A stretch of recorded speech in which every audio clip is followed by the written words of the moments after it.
Bem-vindos, amigos, a mais um encontro no Canal Médico e dessa vez com um tema maravilhoso que eu tenho certeza absoluta que vai despertar em você, aliás, em todos vocês que estiverem assistindo o canal, né? Muitas reflexões, porque nós vamos comentar sobre a construção do aprendizado. E claro, evidente que esse tema, eu tenho certeza que você também já está pensando em um monte de perguntas aí na sua cabeça. Eu convido a amiga pedagoga Rayane, que eu tenho assim um prazer de te receber aqui. Sinta-se em casa. Nós vamos estar durante alguns minutos aqui conversando sobre esse tema que, para muitas pessoas, pais, educadores, familiares de um modo geral, são assim relevantes, principalmente no momento atual, né? Sim. Que os nossos olhos estão todos voltados para a infância, para a adolescência, né? Para o adulto jovem e até onde que a gente está caminhando, né? Sou a doutora Miriam Marino Martins Soares, sou médica homeopata, instrutora em Mindfulness e convido a você a estar ligadinho aqui nesse assunto que a gente vai conversar. Rayane, para começar, fala um pouquinho de você, como é que é essa tua jornada até chegarmos aqui hoje. Bem-vinda. Claro. Obrigada, para mim é um prazer, né, estar aqui. Estou muito feliz com esse convite, porque falar de educação é algo que mexe com o meu coração, né? Eu sou apaixonada por isso. E pensando na minha trajetória, eu não comecei na educação, né? Eu comecei na área de marketing, essa é a minha primeira graduação. E fui trabalhar em escolas. Ali eu descobri que eu era apaixonada pela educação. Falei, nossa, tem um mundo de descobertas. E o quanto a gente pode impactar a vida de uma pessoa, né, que passa pela nossa caminhada. Principalmente na minha área, sou muito feliz trabalhando na educação infantil. E com a educação infantil, principalmente, né, a gente consegue observar aí essa construção desse aprendizado, que é o nosso tema de hoje. E eu acredito que, independente da técnica que você tenha, né? Logo depois eu me formei em pedagogia, então hoje também sou pedagoga, mas independente de técnicas, se você não fizer o que faz com amor, de nada adianta tudo isso, né? Então, eu faço com muito amor a minha profissão e é isso que me encanta. Aliás, esse é o tempero, né? Eu acho que em tudo na vida, né? Se não tiver amor, fica faltando alguma coisa, né? Eu sinto que hoje muitas profissões estão esquecendo desse tempero básico, né? Então, para a gente começar a conversar sobre isso, eu vou te fazer a primeira pergunta.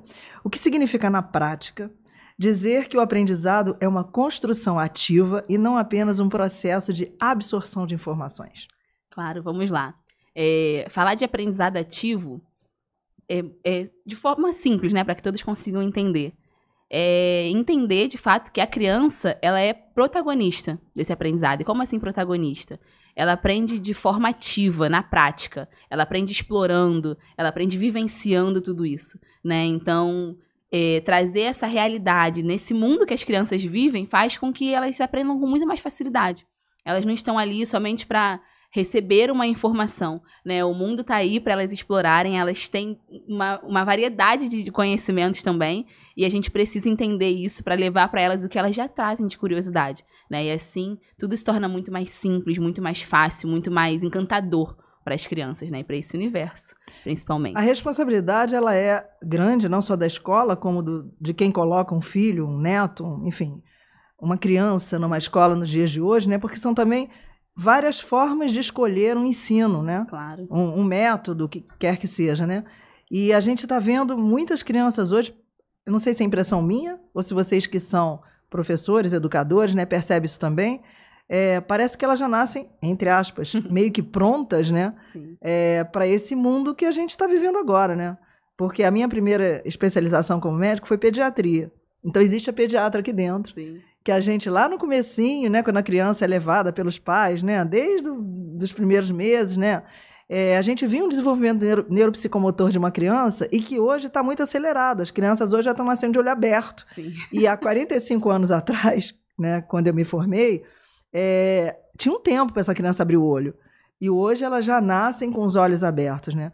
Parece que a tecnologia já vem dentro delas, né? De uma forma que tudo fica mais simples para elas, né? E meio confuso para nós, né? Mas aí eu vou te fazer a segunda pergunta.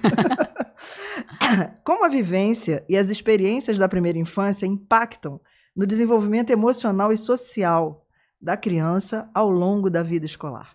Sim. Não só no desenvolvimento da criança, né? Ao longo da vida escolar, mas eu acho que ao longo da vida, né?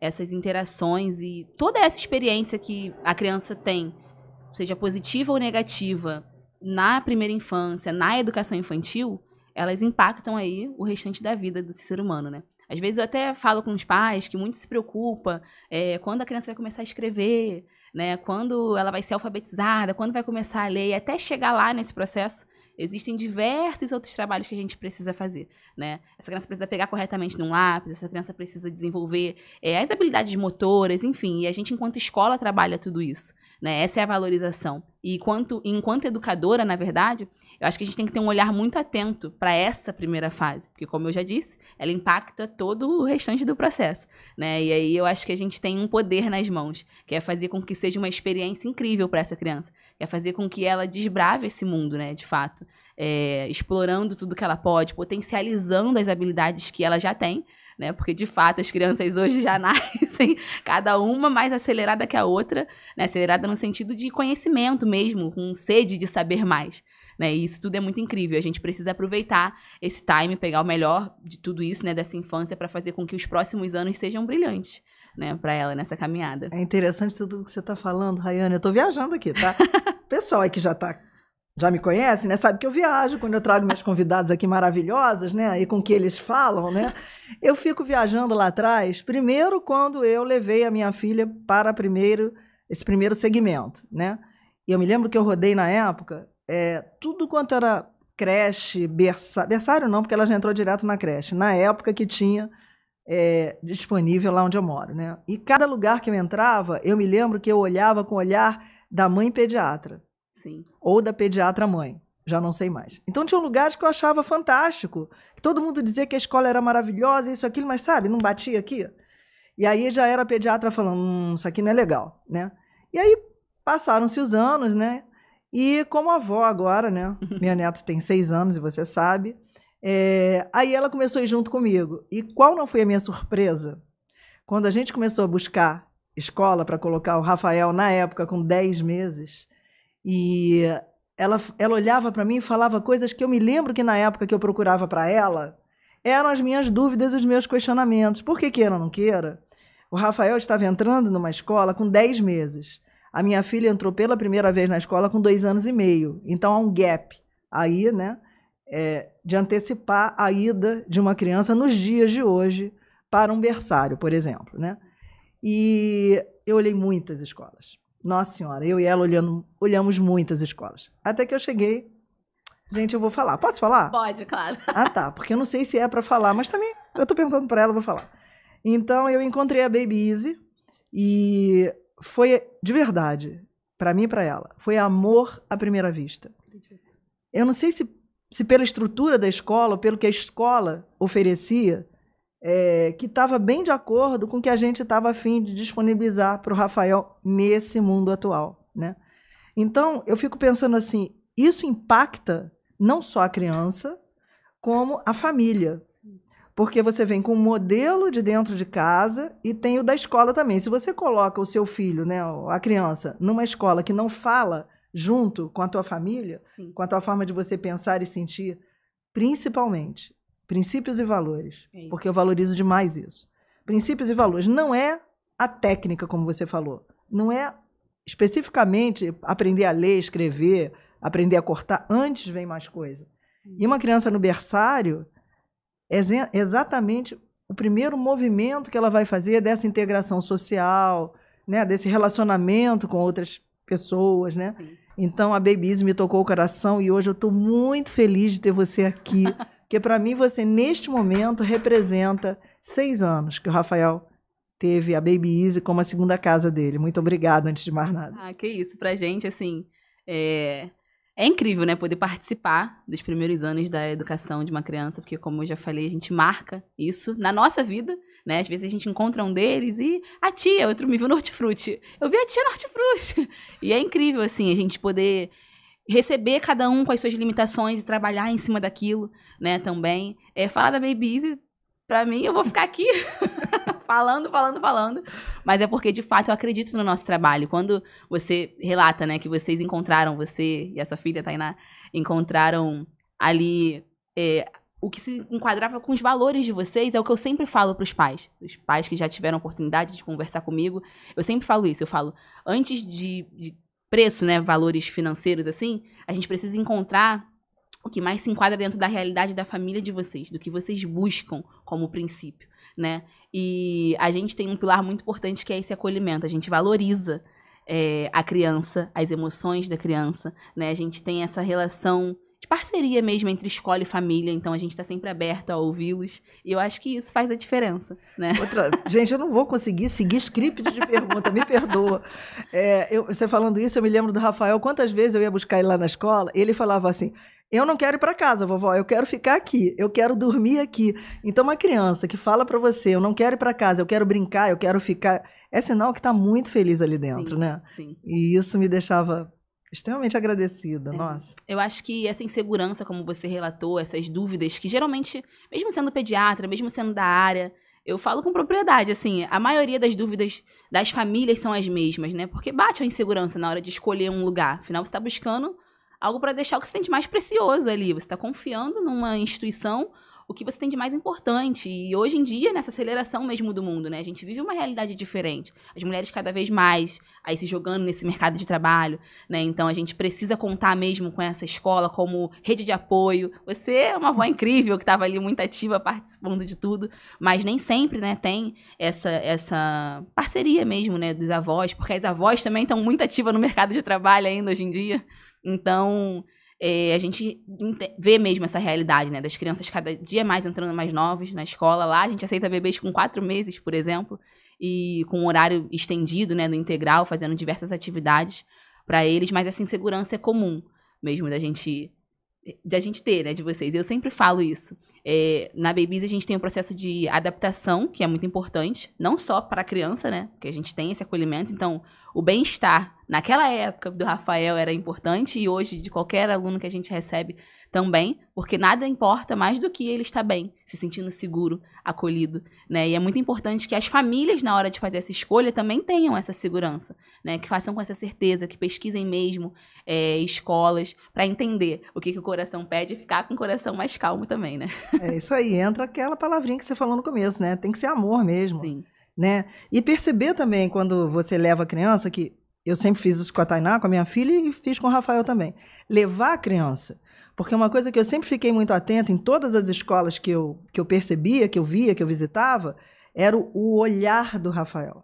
Sim. O olhar da criança, quando entra dentro de uma escola, te diz tudo. Se é um olhar de, legal, estou me sentindo bem aqui, ou se é um olhar, vamos embora, não quero ficar. Porque a criança não precisa falar. Né? Ela demonstra com atitudes, né? Com gestos, com olhar, como é que é essa história. Vamos para a próxima pergunta, senão a gente vai ficar aqui e não vamos sair. Qual o papel do educador na construção do aprendizado infantil? O educador, na verdade o professor, né? E o educador, ele é um facilitador desse aprendizado. Porque a criança ela já vem cheia de curiosidades, né? E ele está ali para propor exatamente isso. Possibilidades de mais descobertas, né? De mostrar para essa criança tudo que ela tem de diferente, de diverso, né? De fato, trazendo para uma realidade mais prática. E falando novamente da Babies, a gente sempre coloca a criança como protagonista desse processo mesmo, né? De construção. E aí a gente, lógico,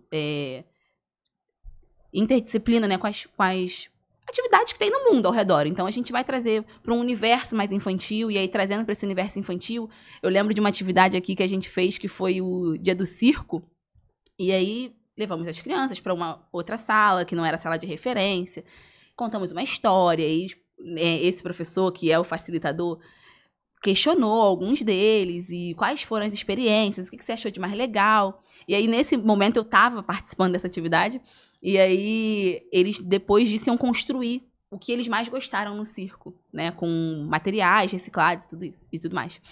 E eu achei incrível que alguns, né, como eu também falaria, o que mais chama atenção no circo? Palhaço, né? O outro falou que era carrocinha de pipoca.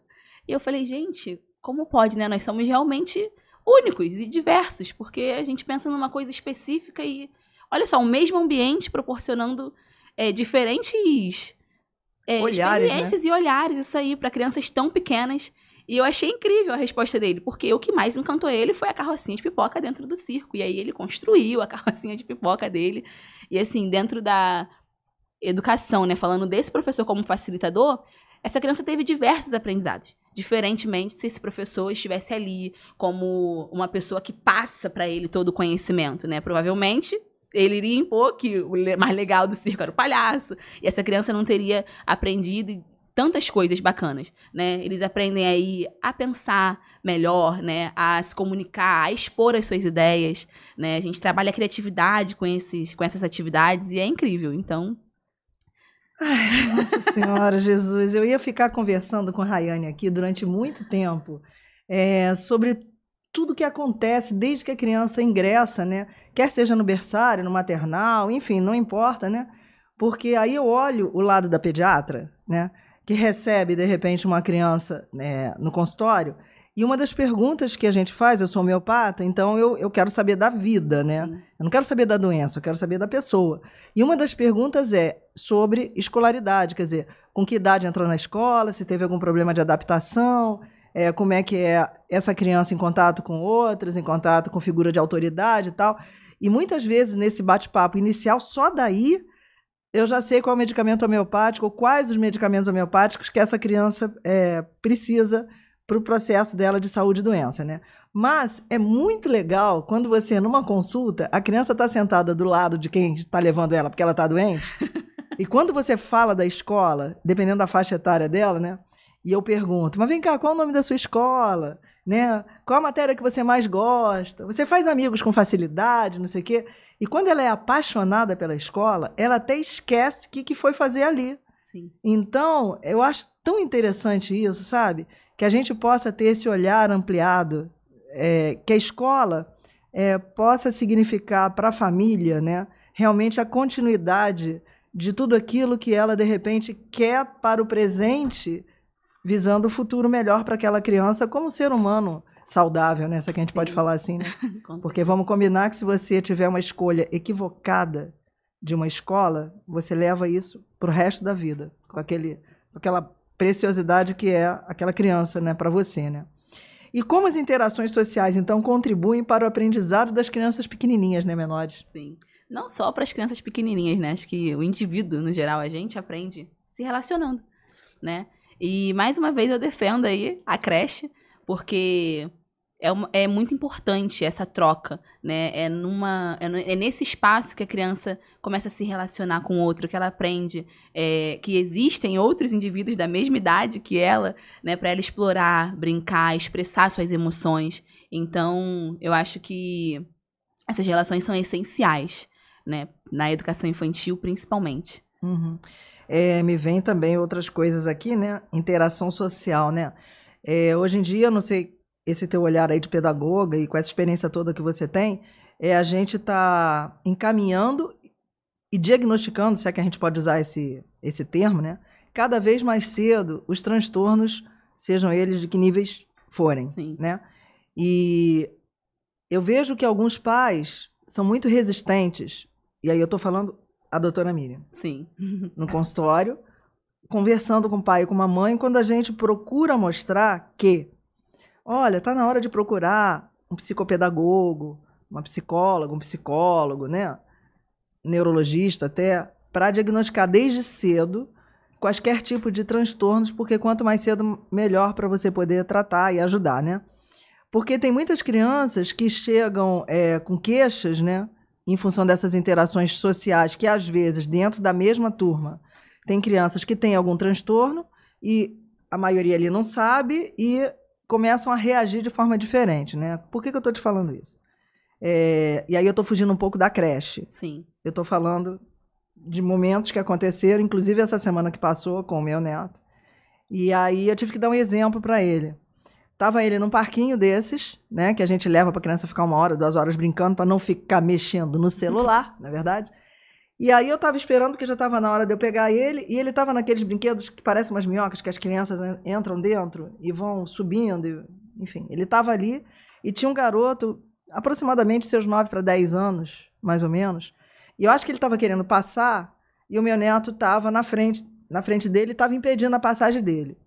E eu já estava na hora, tinha chegado para poder pegar ele, e estou olhando, que era um vidro que estava aberto, estou olhando, o garoto veio aqui no rosto dele, enfiou a mão aqui e começou a fazer assim. E o meu neto começou a chorar, e ele não conseguia tirar a mão do garoto, E aí eu fui até lá e falei, ó, eu quero tirar ele porque está acontecendo uma situação ali que não está bom para nenhum dos dois, né? E aí, quando a criança saiu, a mãe da criança estava chegando para pegar ele. E aí, como ela foi pegar ele, eu falei, desculpa, você é familiar, mãe, tia, enfim, do menino, é porque aconteceu uma situação ali agora e ele tá vermelho. Minha neta tava com a cara toda vermelha do dedo do garoto, da unha e tal. Aí ela me ouviu, aí respirou fundo, ela falou assim, desculpa, meu filho já é laudado como transtorno do espectro autista, mas ele estava sem identificação. Então você me desculpe. E o meu neto estava ouvindo, chorando pra caramba, né? Aí eu falei para ele assim, tá tudo bem, eu já vou conversar com você. E o garoto não estava ali. Aí ela se abaixou assim na altura do meu neto, pediu desculpas a ele, falou que ele tinha um probleminha, mas que isso não ia acontecer mais. E o meu neto falando assim, eu nunca mais quero voltar aqui, vovó, nunca mais. Eu falei, não, a gente vai conversar e você vai entender. E aí eu saí com ele. E dei o exemplo para ele de algumas crianças que a turma era mista, né? E que tinham alguns comportamentos que amanhã ou depois, quando crescesse, poderia ter algo parecido. Mas dei exemplos para ele que, inclusive, acontecia quando a minha filha era pequena, que ela chegava em casa quase sempre mordida. Ela levava dentadas no rosto, no braço, mordiam, né? E algumas crianças têm atitudes diferenciadas e que, se isso acontecesse de novo, que ele tinha que olhar que aquela criança provavelmente tem alguma coisa que ele ainda não é capaz de compreender, mas que ele relevasse tal coisa, né?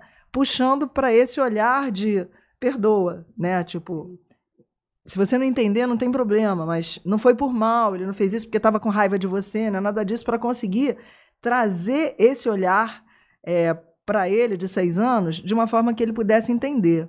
Mas isso a gente vê muito, né? Nos parquinhos, nas escolas, né?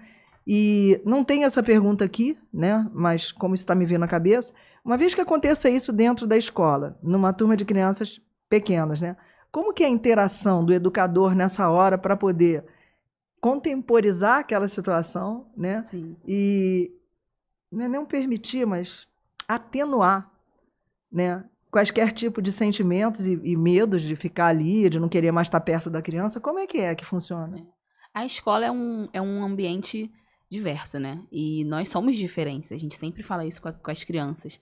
E a cada dia que passa, eles mesmos trazem essas curiosidades de identificar que eu não sou igual a você, independente de laudos ou não, né? Nós somos diferentes. E a gente trabalha muito em cima disso, dessa diversidade, do respeito ao próximo, com projetos incríveis, seja falando somente de características, né? Físicas, como da pluralidade aí do nosso mundo. E em conflitos que acontecem, né? Crianças.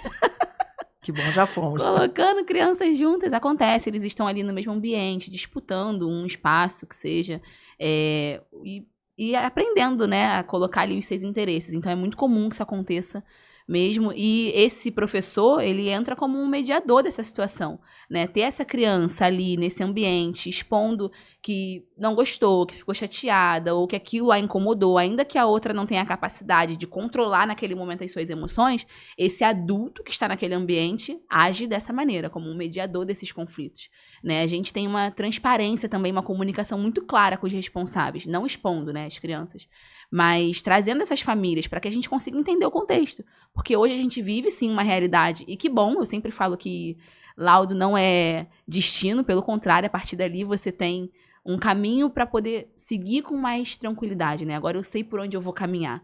Então a gente percebe que muitas famílias às vezes se desesperam em ter um laudo ou não, mas não é uma sentença, né? Pelo contrário, agora a gente vai trabalhar as habilidades que essa criança precisa desenvolver. Não focar no que ela não pode fazer. Né? Então, a gente tem esse contato muito próximo com as famílias, né? Essa transparência, para poder trazer mesmo essa consciência e dentro da sala com as crianças, ensinando mesmo que a gente é diferente, que talvez naquele momento aquele amigo ainda não sabe se expressar, né? E que essa foi a forma dele mostrar que não gostou de alguma situação ou expressar a sua irritabilidade, mas como é legal a gente conseguir se comunicar, mostrar para aquele professor que está ali ou para outra pessoa que esteja naquele ambiente o que aconteceu. E aí a gente media entre as crianças, dependendo do conflito que aconteceu, entre eles mesmos, e tudo fica resolvido, mas sempre trazendo as famílias para perto. né? Porque às vezes não é nenhuma questão de laudo ou de algum transtorno que se tem, às vezes é um conflito familiar que está acontecendo.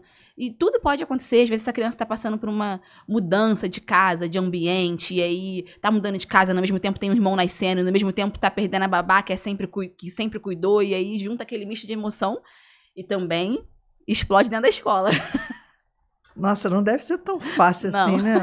Vocês são realmente muito especiais. Como os aspectos emocionais e afetivos impactam o processo de aprendizado das crianças? Impactam diretamente, né? Quando a gente tá bem emocionalmente, tudo flui muito melhor, né? Então, é muito importante, mais uma vez eu falo, né? Contar com esse apoio da família. Acho que a escola e a família devem caminhar lado a lado. Quando você falou, agora olhando como a médica, né? Com o olhar de médico, eu sempre falo isso. Cada um tem que ocupar a sua cadeira, né? O médico, como o médico entender o que ele pode fazer para intervir, a escola ocupar o seu lugar de escola e a família também, para que a gente consiga caminhar juntos, né, e trabalhar diretamente nesse emocional. A criança, quando ela não tá bem, e seja por qualquer aspecto, às vezes a gente invalida, né, os sentimentos das crianças, mas eles são indivíduos e seres que pensam, que sentem, que se frustram, né, às vezes o que a gente, adulto, não consegue lidar, a gente quer exigir que a criança consiga lidar com aquela emoção. Olha que louco, né? Eu sempre falo que eu falo isso pra todo mundo, a gente deve tratar as crianças como a gente trata os adultos, que a gente trata os adultos com muito mais respeito do que as crianças, sendo que são eles que estão aprendendo.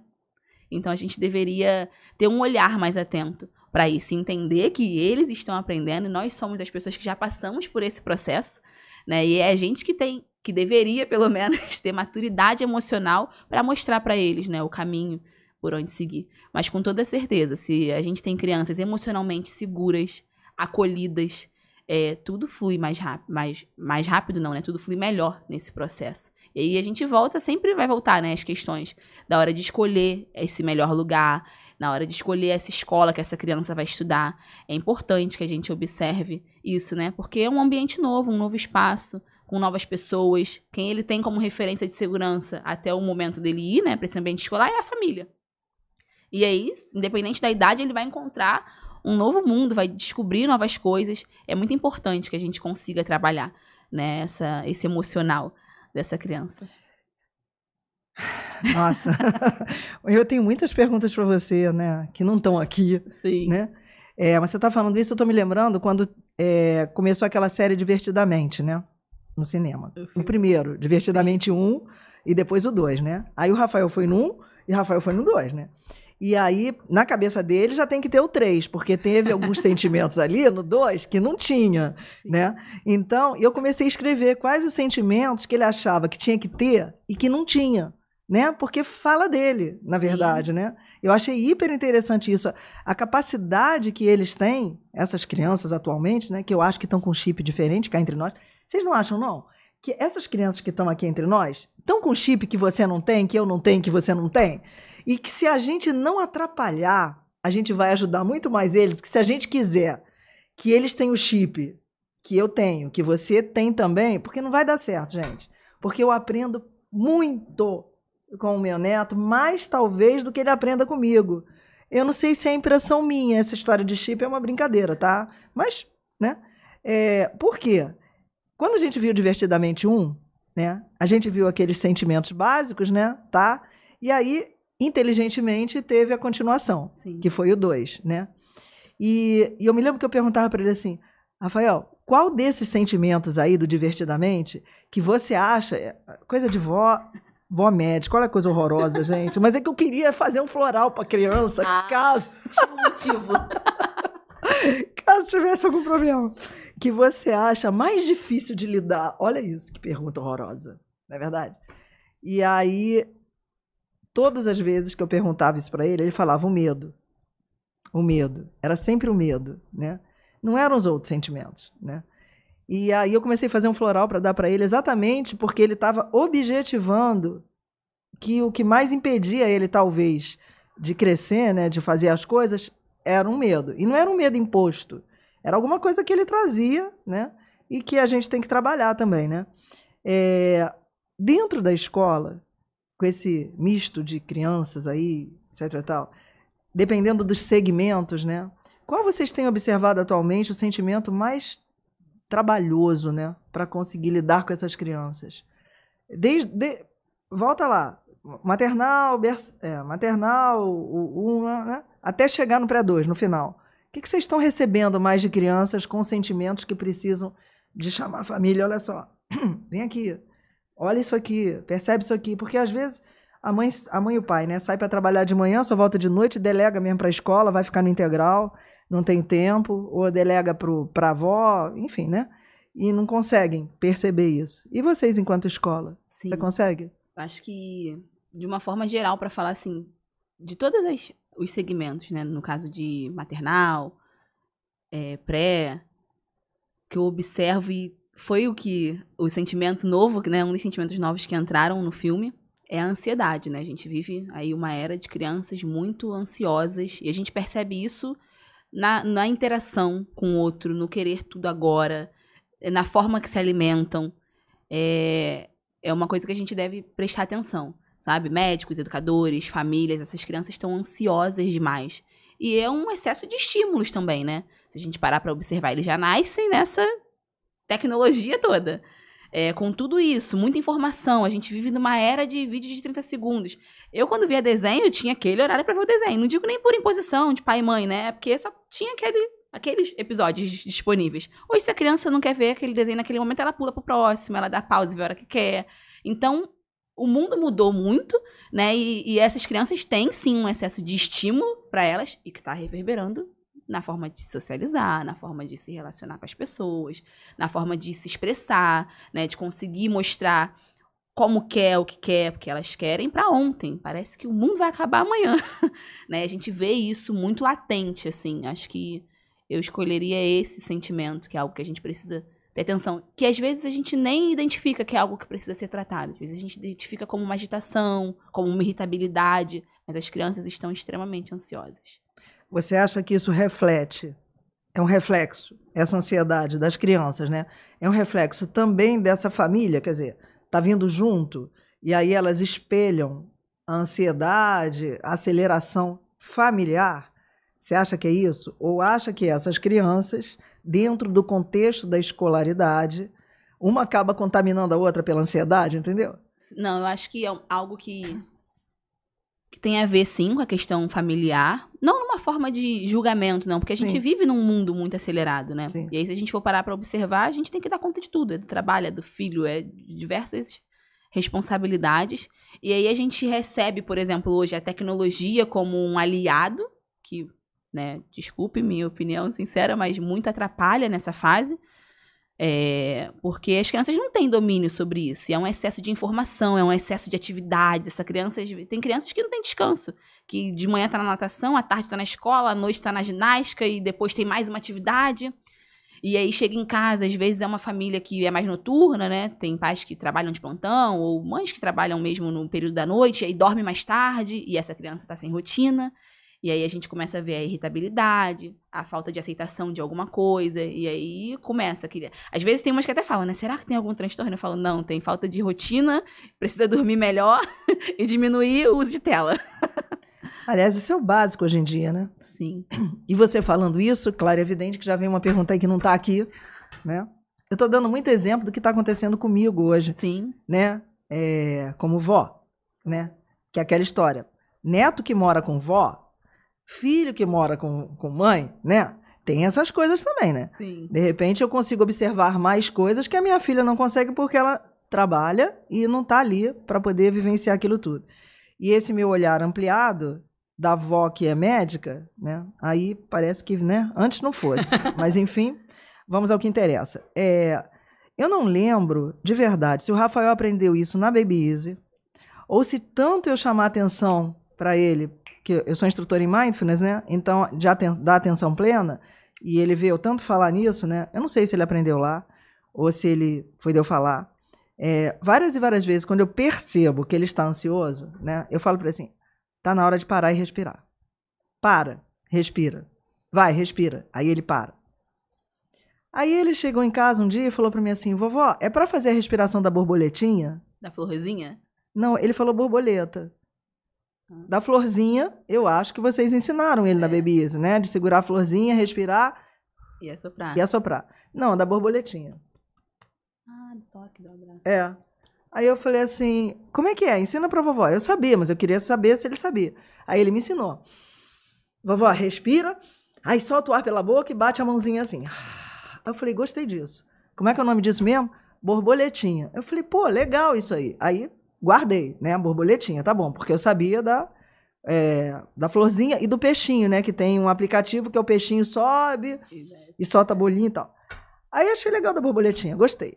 Passaram-se dias e tal. Um belo dia, tô eu assim, zen, paciência nenhuma, né, porque tinha que fazer alguma coisa, ele estava demorando para fazer, acho que era se vestir, eu não sei o que é exatamente. Aí ele falou assim, vovó, pode parar. Ele fez assim com a mão. Respira. Faz assim, vovó. Você vai se acalmar. Eu falei, gente, veio na hora certa. Então, assim, a capacidade que eles têm de prestar atenção no que você está falando, de guardar isso e usar isso ali na frente quando necessário, é muito grande. E a gente não valoriza isso. Sim. Você fica acreditando que o que você está falando, ele não está nem aí para você, né? A gente acha que não acredita na capacidade dessas crianças hoje, e sejam elas de que idade for, mas eu estou querendo me referir a crianças muito pequenas. Sim. Que estão aquisitando tudo que está ao redor, tudo. Você não precisa nem falar.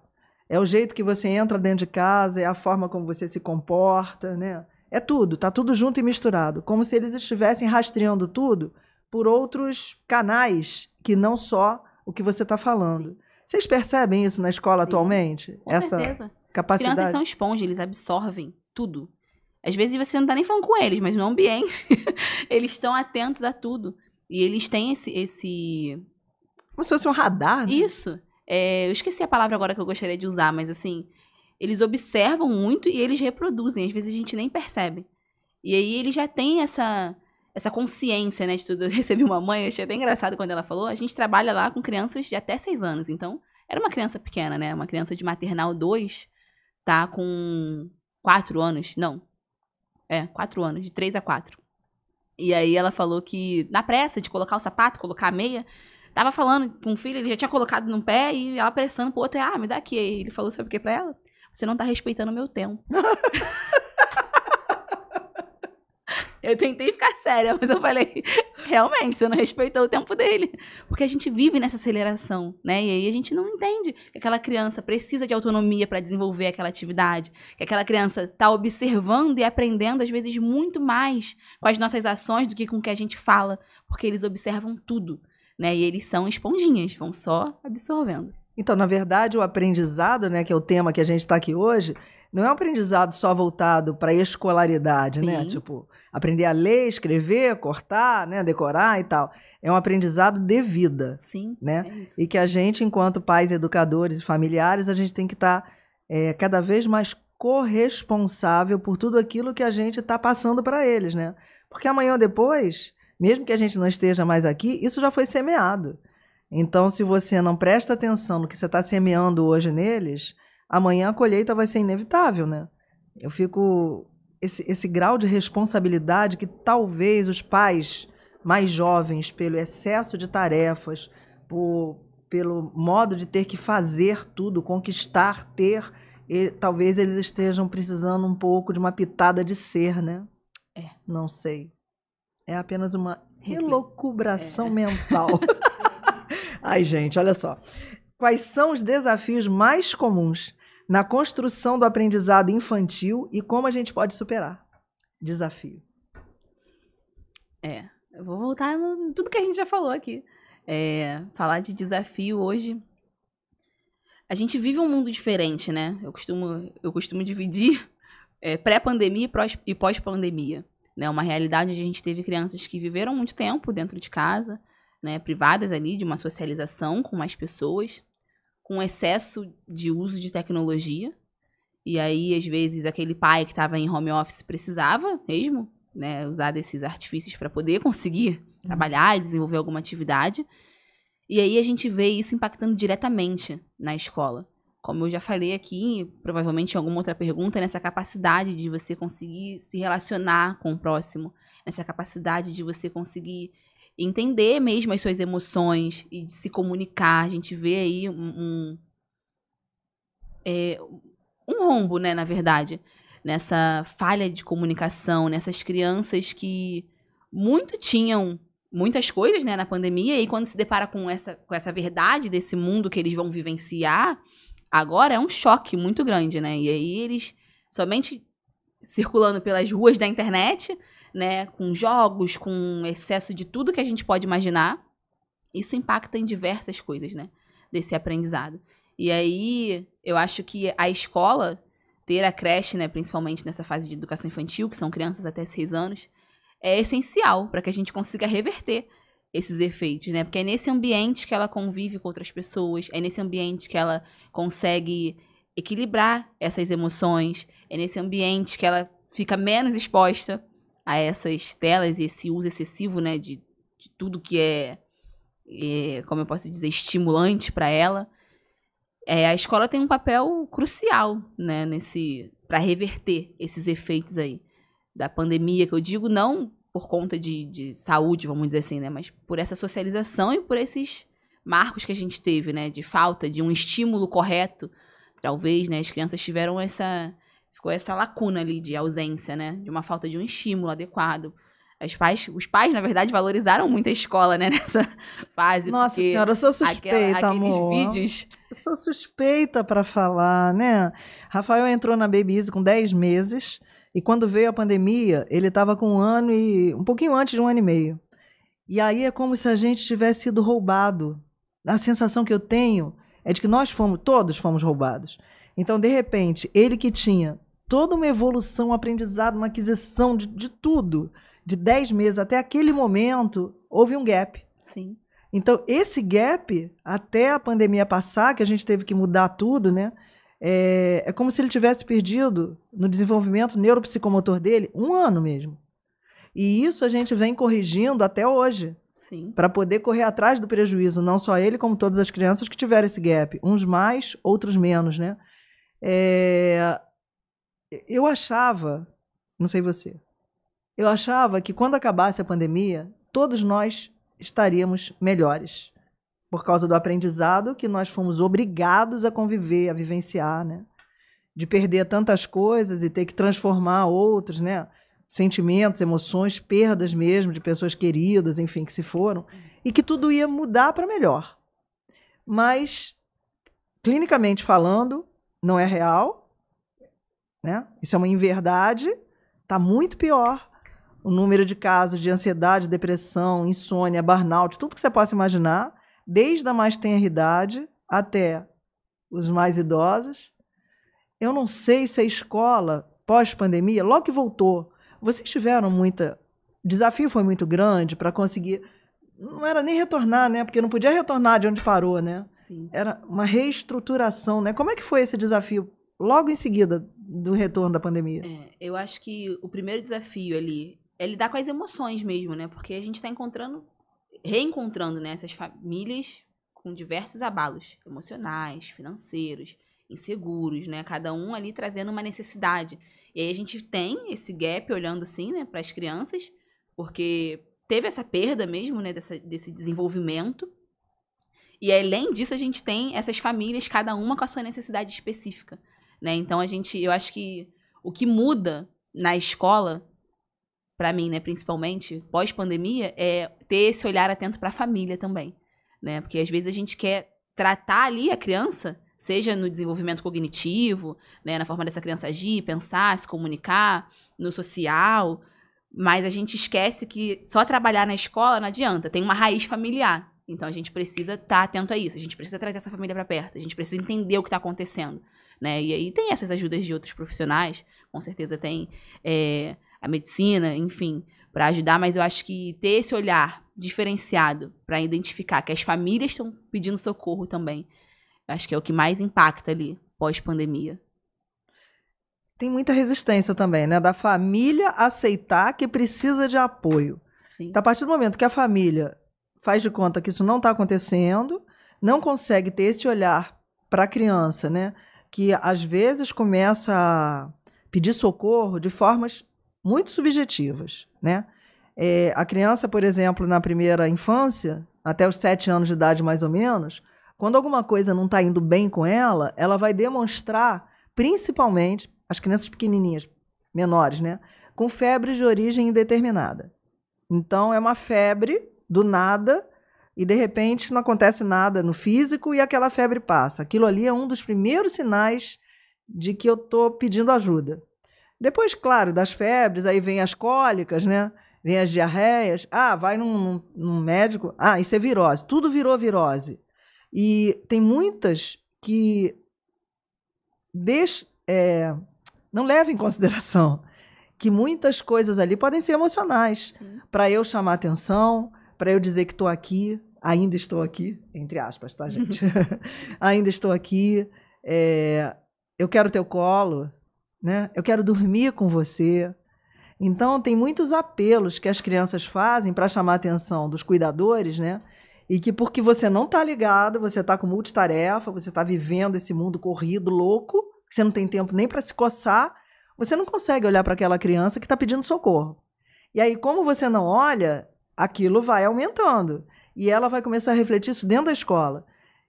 A partir do momento que a escola sinaliza isso para a família, alguma coisa tem que ser feita. Sim. Porque enquanto isso não acontece, deixa correr frouxo, né? E muitas vezes chega no consultório esse familiar com essa criança querendo que você dê um remédio para acabar com aquilo, porque não quero ver. Só lamento. E está me atrapalhando, né? E aí você vira, naquele momento, sabe, um mentor? Tipo assim, um aconselhador. Sim. Daquele familiar para ver se a criança consegue ser vista com outro olhar. Assim Vou dizer para você, é um desafio, tá? Não é só exatamente isso agora. É um baita desafio. Educar é desafiador, né? Porque a gente está esquecendo que a gente já foi criança um dia, num mundo completamente diferente do que a gente está vivendo hoje, que é um mundo líquido, né? Sim. Então é complicado, né? Mas enfim, vocês estão junto aqui, gente, vocês estão pensando um monte de coisa, né? Qualquer dúvida, escreve lá, comenta, né? Faz uma pergunta, eu mando para a Rayane, se eu não souber responder, porque eu não vou saber responder como educadora, né? Mas a gente vai ter o máximo prazer de conversar com você, tá bem? Então vamos à outra. A gente falou então dos desafios, né? E como a gente pode superar. Por que é tão importante que uma criança viva e explore as atividades no dia a dia, sendo protagonista do seu próprio aprendizado? Né? Ter a criança como protagonista desse aprendizado é fazer com que ela viva, né? Com que ela explore, com que ela desperte mais curiosidade por aquilo que às vezes ela já até tem interesse, né? E é muito incrível quando a gente fala de ter essa criança nesse lugar, né? Porque o aprendizado se torna mais significativo.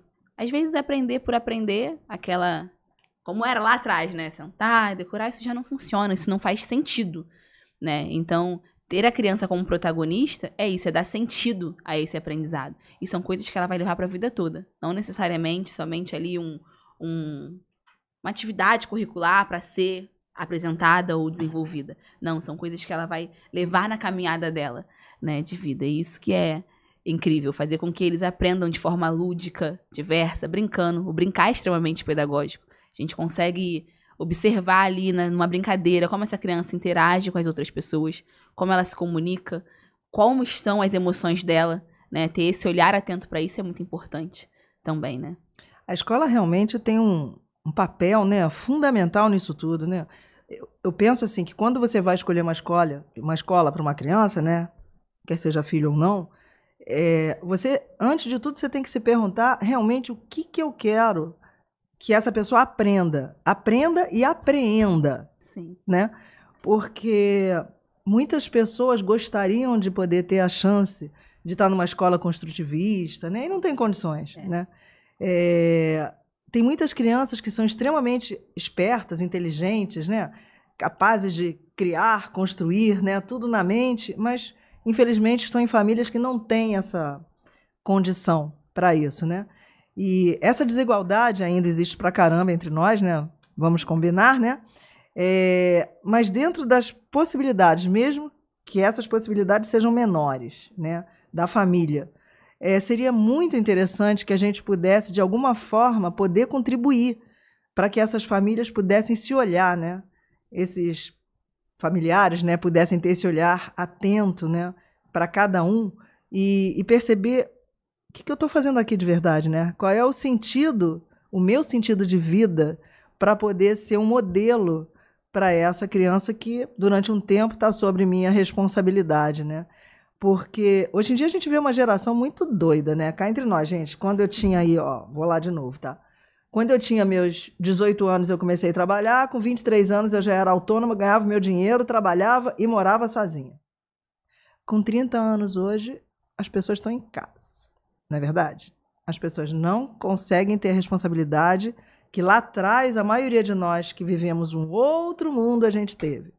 Então, a gente vê também uma geração hoje que fica grudado no papai e na mamãe, e aí tem filhos, o filho fica grudado no vovô e na vovó. E aí, esses filhos acabam tendo como modelo não o papai ou a mamãe, mas o vovô e a vovó, que daqui a pouco não vão estar mais aqui, né? Que vão para outra esfera. Como que vai ficar essas crianças? Como você, como educadora, você acha que essa geração agora de pais e mães que estão com 30, 40 anos, né? Presos na barra do papai e da mamãe, como você acha que eles estão passando? Que modelo é esse que eles estão passando para essas crianças? O que vocês pensam, assim, enquanto escola, para contribuir com, de verdade, a autonomia dessas crianças? Porque elas não repitam esse padrão, porque eu acho que esse padrão é um padrão doentio. Já parou para pensar nisso, não? Assim, Desculpa não estar aqui.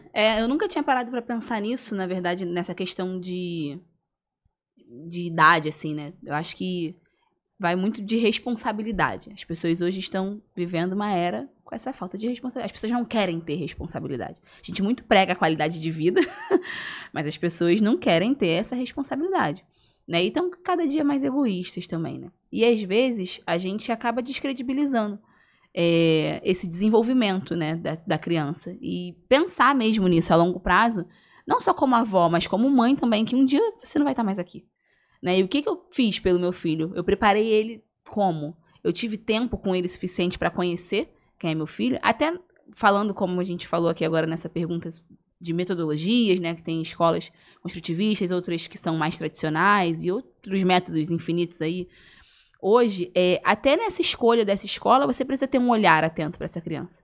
Porque cada criança demonstra uma personalidade. Tem crianças muito mais criativas, crianças muito mais comunicativas. Tem outras crianças que têm um raciocínio mais rápido, mas que são mais introvertidas. E a gente precisa ter esse olhar para isso, para conseguir respeitar esse ser humano, né? E aí eu acho que o que falta, principalmente, é tempo de qualidade e o respeito a essa criança. Né? A gente precisa ter esse olhar para a infância e entender que a gente precisa estar ali, que é junto que eu vou conseguir identificar. Não, meu filho precisa disso nesse momento, né? Infelizmente, a gente vive uma era de presentes. Eu preciso ser, eu preciso ter, na verdade, né? Eu preciso mostrar o que eu tenho, eu preciso mostrar o que eu consegui conquistar para o meu filho. Mas isso, a longo prazo, que valor que tem, né? Eu acho que essa reflexão que você está trazendo aqui, muitos de nós paramos para refletir em cima disso, né? E está na hora de a gente, eu não sei, assim, tínhamos que ter uma oportunidade de fazermos uma mesa redonda, né, com educadores que possam trazer esse tipo de questionamento para todo mundo que tiver filho pequeno, né, neto, sobrinho, afilhado, enfim, que a gente possa pensar junto enquanto sociedade, né, e sair da bolha de esse aqui é o meu filho, esse aí é o seu filho, o outro é filho do outro, e eu não tenho nada a ver com isso. Então, acho que a partir do momento que a gente não tem esse olhar sistêmico, né, fica tudo muito mais complicado. Talvez o grande desafio seja a gente conseguir fazer alguma coisa pensando integralmente, em conjunto. Não sei se um podcast, um videocast, de repente, com vários educadores, ou com um pai e uma mãe que traga questões interessantes, eu realmente não sei como poderia contribuir para abrir a mente das pessoas que ainda estão pensando só no seu umbigo. Sim. Sabe? A gente começar a pensar como sociedade. Afinal das contas, a gente está no mesmo planeta, né? Então, é uma casa planetária que a gente está vivendo. E as crianças são o futuro desse planeta. Pois é, a gente não vai estar aqui. Então, o que a gente está semeando nessas crianças, né? Qual é a nossa corresponsabilidade nisso, né? Não dá mais para ficar empurrando com a barriga, não. Penso assim, né? Você acha difícil a gente conseguir... Difícil não, a palavra está errada. Você acha um desafio muito grande a gente conseguir fazer encontros que a gente possa conversar, não setorizado, sabe? Sim. Mas abrir para um monte de gente. Vem, participa, comenta, fala, conversa, dá ideia para a gente se tornar uma sociedade melhor. O que você acha? Eu não acho que seja um desafio, acho que seria uma coisa incrível. Acho que a gente precisa de pessoas engajadas nisso, né? Porque com toda certeza tem gente que tá errando por não saber que tá errando às vezes também, né? E aí a informação nos ajuda a ter um olhar para aquilo ali que talvez você nunca nem pensou que estava errando daquela forma, né? Tem muitas pessoas que nunca pensaram, nossa, essa minha atitude impacta tudo isso na vida do meu filho? E impacta. Então, acho que essa roda de conversa, seja com especialistas da área, com mães, pais, né? Participando, trazendo ali a vivência mesmo, o dia a dia. Eu acho que sempre a gente falar do dia a dia, dessa realidade, traz um olhar diferenciado, né, pro outro. Eu já participei de uma roda de leitura, na verdade, com a Binha maravilhosa, e ela sempre falava isso, o meu olhar melhora o seu. Não, o seu olhar melhora o meu. E ela sempre usou esse bordão, e é uma realidade, né? Quanta troca a gente tem.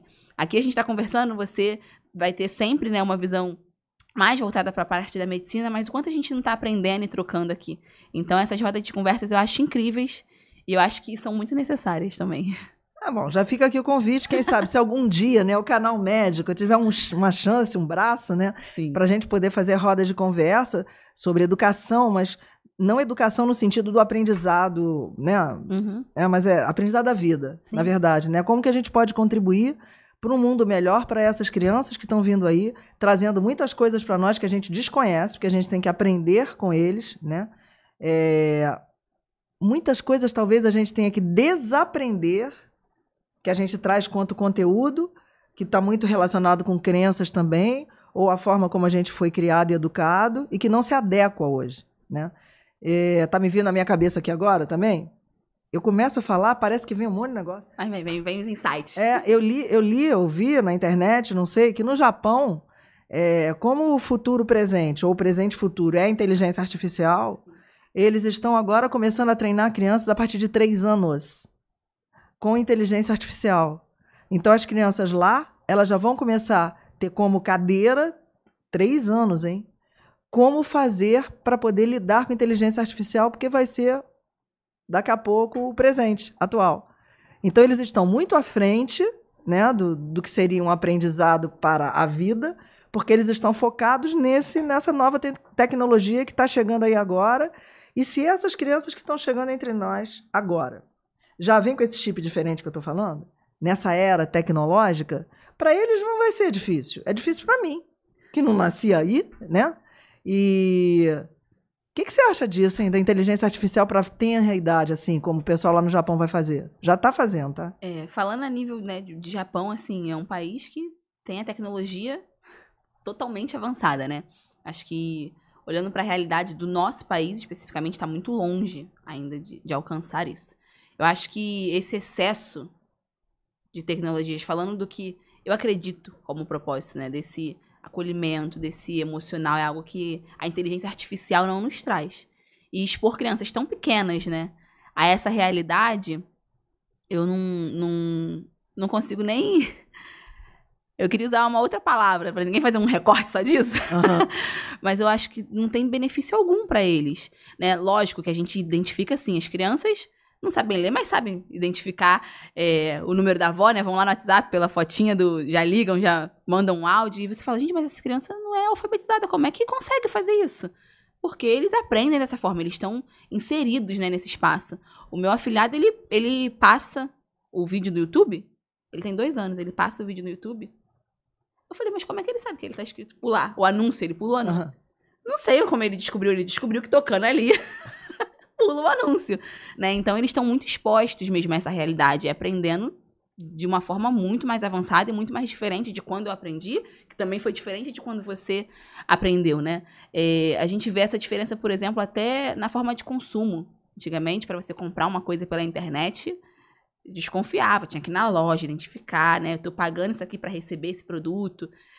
A minha geração já faz muitas compras online. E essas crianças, então, estão aí vivenciando essa realidade. Eles já nem sei se eles vão saber como que era antigamente, né? Porque é algo muito diferente. Mas eu não consigo enxergar muitos benefícios, não, nesse excesso de tecnologias para essas crianças tão pequenas. Na verdade, tem até documentários que mostram que os criadores, né, desses programas de maiores tecnologias, seja de interação, seja de jogos, os filhos deles estão em escolas com contato com a natureza, longe de aparelhos eletrônicos, né? Não tem nada disso. Tablet. Pois é, isso é uma coisa pra gente pensar, né? Sim. Por que que a gente expõe as nossas crianças a isso tudo e realmente os criadores tiram isso das crianças, né? Então tem alguma coisa aí que a gente tá comendo mosca, né? Sim.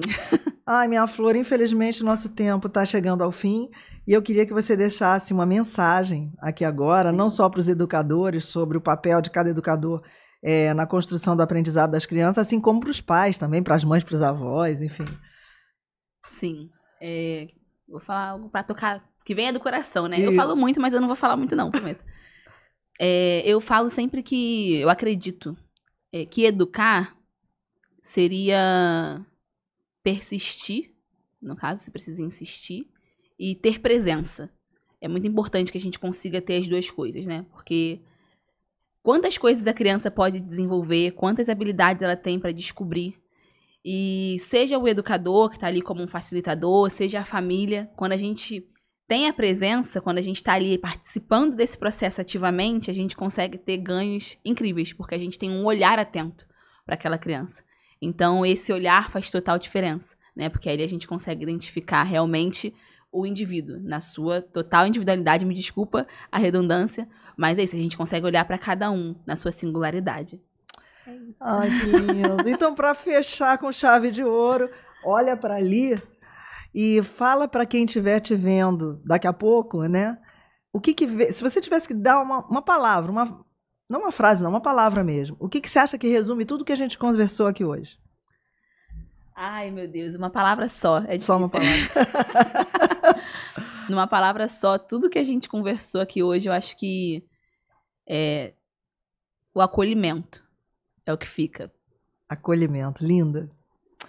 E vocês, caríssimos, que têm filhos, netos, sobrinhos, afilhados, ao assistirem esse nosso encontro, deixem suas perguntas, comentem, se possível, né, divulguem com aquelas pessoas que você acha que vai se beneficiar também, né, com isso tudo, porque a gente vai ficar muito feliz de ter você voltando tantas e tantas vezes no Canal Médico. É você, minha amiga, muito agradecida pela tua presença, pelo teu carinho, pela sua presença. Eu que agradeço. Fica bem.